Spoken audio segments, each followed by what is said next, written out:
Paneer is basically a milk product आणि हे जे अनालॉग पनीर बनवलं जातं अंशतः किंवा पूर्णतः याच्यामध्ये नॉन मिल्क प्रॉडक्ट आढळलेले आहेत आणि नॉन मिल्क प्रॉडक्ट आढळल्यामुळं आणि सर्वात महत्त्वाचं म्हणजे लोकांची याच्यामुळे दिशाभूल होते की ते पनीर खातो असं वाटतं पण ते पनीर नसतं आहेत. त्याच्यामध्ये अनालॉग पनीर किंवा नॉन डेअरी पनीर असे प्रॉडक्ट मार्केटमध्ये तयार होतात, विकले जातात, कंझ्युम केले जातात आणि त्यामध्ये त्याचे चुकीच्या पद्धतीनं नॉन स्टँडर्ड सबस्टँडर्ड किंवा अनसेफ पनीरसुद्धा मार्केटमध्ये विकलं जातं आणि त्याचे इम्पॅक्ट मनुष्यांच्या हेल्थवरती झालेले आहेत.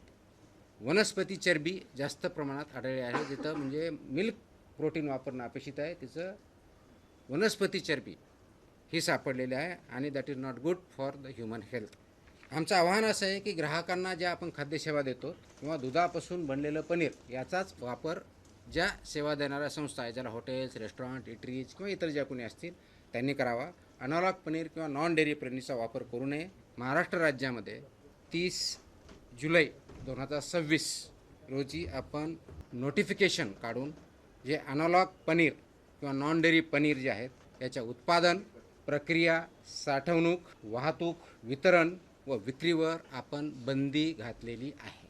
ही भूमिका आहे की ग्राहकाला पनीर मागितल्यानंतर पनीरच मिळेल याची गॅरंटी राहत नाही. ते मिसलिडिंग असल्यामुळं that is one of the most important criteria किंवा रिझन. छुप्या पद्धतीनं हा पर्याय उपलब्ध नको म्हणून ते मार्केटमधून काढून टाकायचं हा पहिला कारण आहे, आपली भूमिका आहे.